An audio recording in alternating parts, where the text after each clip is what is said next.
everyone, so I'm here today to do my January Empties video. Fun fact about Empties, I actually filmed an Empties video back in December and then deleted the footage before I could actually post it. So that's why there's like a massive gap in between my Empties. Not only has it taken me a long time to film this video, I also filmed one between the last one and this one that just never happened. But anyway, let's get started on these Empties. These are products that I've used up since I last filmed my last Empties in December, again that you never saw. I'll go through all the products that I finished and what I thought of them, whether I would repurchase them or anything like that. I'll start off with makeup, then I'll go through hair care and skincare and everything else. So if you have any particular preference for product types, you can just skip to the part of the video you prefer. The first makeup item I have is my NARS Pure Radiant Tinted Moisturiser in Light Zero Terre-Neuve. This took so long to finish. I was so sure I was nearly done for months before it actually finished. It's a really nice foundation or tinted moisturizer. It's one of the best I've come across, so I would highly recommend this. I'm currently working through a ton of different BB creams, so I don't need this anytime soon, but maybe I'll repurchase it in the future. Next, I have a tiny little sample of the Roche-Posay Uvidea XL BB Melt-In Cream in the shade number 1. Got this little sample from work. I think this is a new release in Australia, the Uvidea XL BB Cream. They do have a tinted moisturizer from the Australis range, which is slightly different from this one. But I really enjoyed this. I used this, I think, in 2 uses because it's only a 3 ml sample. But I would think about repurchasing it in the future. Just, again, too many tinted moisturizers, BB creams to work through right now. Another base product, this is the Australis Fresh and Flawless Pressed Powder. I think this is in the shade Natural, which I'm pretty sure is the lightest shade they do. I worked it all the way around to the edges and then it cracked and the whole thing fell out. So I was like, I'm not going to fight it. It's a $12 powder and I don't really want to use it anymore, so I just let it go. But that's all done. I'm not really into powder anymore, so I'm just trying to move through all the powders I currently have in my collection, and it's unlikely I would purchase that one again. Another powder product, this one I actually finished this morning, so I'm really excited about this. This is the MAC Pro Longwear Blush in Baby Don't Go. It's a really neutral rosy color that I used as a bronzer for the majority of its lifetime, and I did feature it in I think 2 different projects this year, or maybe just 1. There is a tiny little bit of product left around the edges from when I repressed it really badly, but it's not really enough to use on a full face, so I'm just gonna call it good. I've only started using bronzers this past year and I've got like 6 of them, so I won't be purchasing that anytime soon, but I did really enjoy using it. I really like those kind of warmer neutrals to use as bronzer on my really pink fair skin. This is a product I didn't like from the very beginning. It's the Benefit Gimme Brow in the shade Medium Deep. It's an eyebrow gel with little fibers in it to plump up your brows if you need it. I thought this was clumpy and dry as soon as I started using it. I didn't like the little fibers in it. I just thought it was really messy to use, didn't like the brush, and have finally decided to call it quits. I think I also put this in a project pan, but it's finally done. And my last makeup product is the Maybelline gel eyeliner in Blackest Black. There's still heaps of product left in it, but it's just too dry to use now. I think I bought this in 2012, if not early 2013, and it's just way too dry. I did really enjoy using this. I'm interested to try the more hyped up ones like the Bobbi Brown and the MAC before I go back to this one, but again, I have a lot of eyeliners to work through, so I'm not looking to buy one anytime soon. So those are my makeup products. Now I'll move through my hair care products. Now, this is historic for my Empties videos. I don't actually have a Pantene Pro V leave-on smoothing cream, which I tend to have in every single Empties, sometimes more than one. I don't actually have one this Empties, but I do have some other products to share with you. First, I have a product that took me something like 2 years to finish because I don't use shampoo every day. I usually only use it once a week, if that. This is the Tresemme Expert Selection Keratin Smooth Low Sulfate Smoothing Control Shampoo. This is the full-size bottle. I did have the conditioner and I finished it over a year ago. This is for straight, smooth hair, which is something I certainly don't have. So I use this to build up, strengthen my hair and to add shine, but I won't be buying it ever again because I don't really want to use shampoo on my hair anymore. Next, I have a Beautiful Curls Activating Leave-In Conditioner.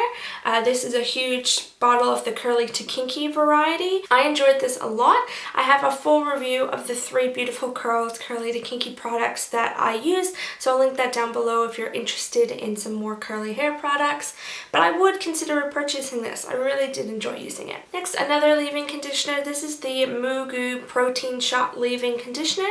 This is silicone free with milk protein, coconut jojoba and olive oil. I did really like this. It smelled really good. The pump was really difficult to use and there wasn't very much product in here at all. It's only 100 ml, so it didn't last me for very long, but I did enjoy using it. Again, I have a review of this from my blog, so I'll link that below as well. Last hair care product is from DevaCurl. This is the One Condition. I really like this. I think this is probably the best conditioner I've ever used, and I'm definitely looking into purchasing this again. The only problem is I can't get DevaCurl in Australia, so I'm gonna wait until my dad goes overseas to America to pick this up for me from Sephora. The rest of these products are skincare products slash nail polishes slash perfumes, so we'll just jump in. I'll start with the 2 products that I find the most exciting. The first is the Body Shop Body Butter in Vineyard Peach. I bought this so long ago and it took me so long to finish up. This is my favorite scent from the Body Shop. It just smells like exactly like ripe peaches. I freaking love the scent so much. I'm a little bit tired of it after trying to finish up this body butter. I still have a body spray and a body lotion in this scent to use up, so I'm not going to be missing it anytime soon.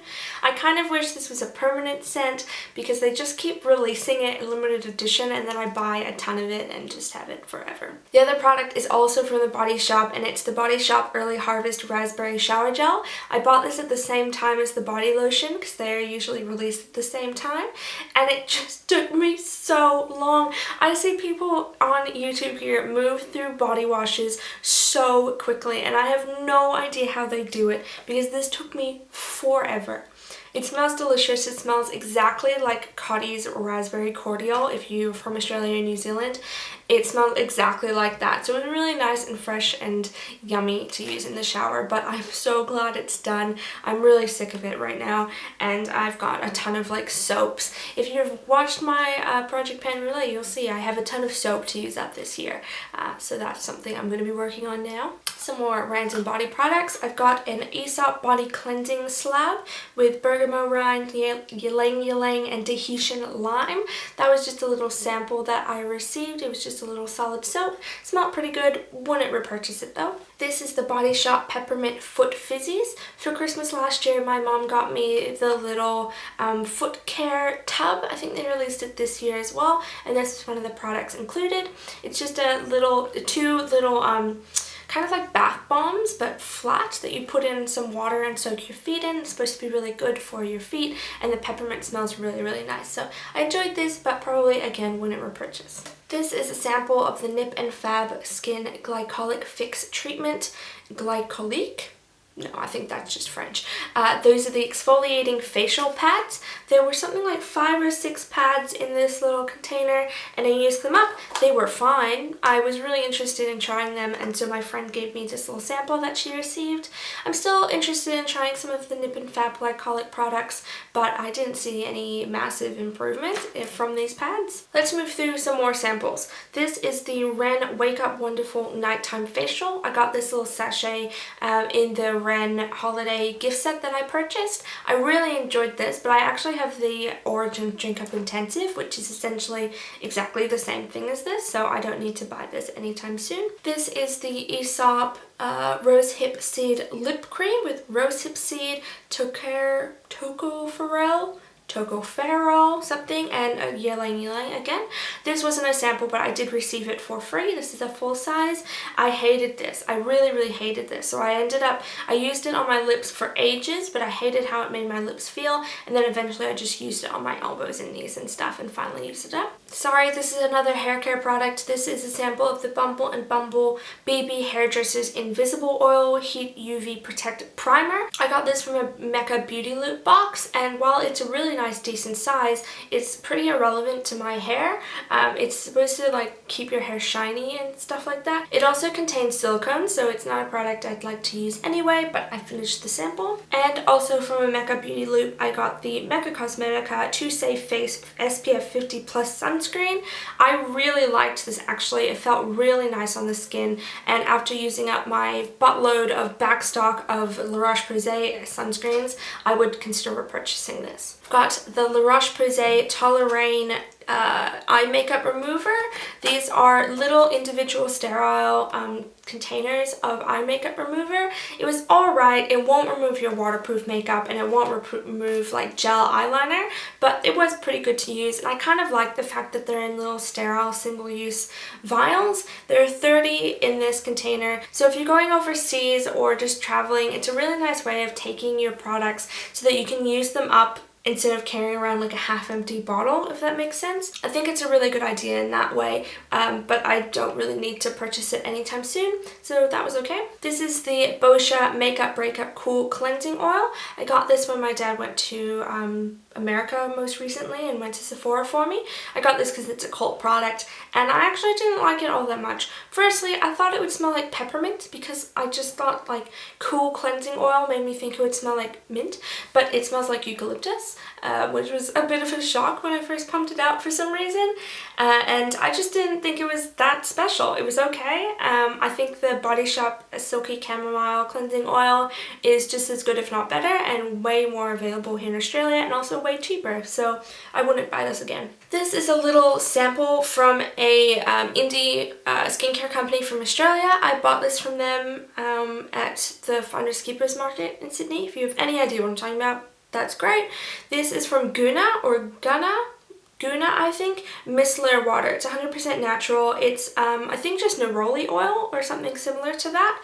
Little vial here.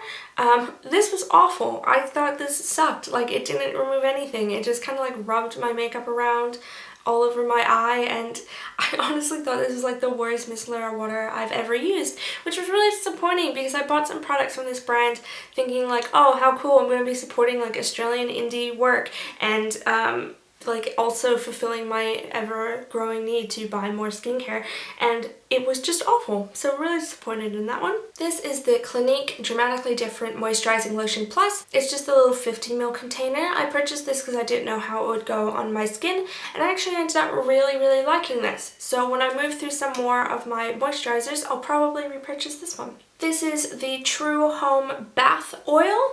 I think this is from Meyer. It's just a little lavender bath oil that I received as a gift last Christmas. I finished it up. This is a perfume from JLo. It's Love at First Glow. This is probably one of the oldest perfumes I own, but it's gone now.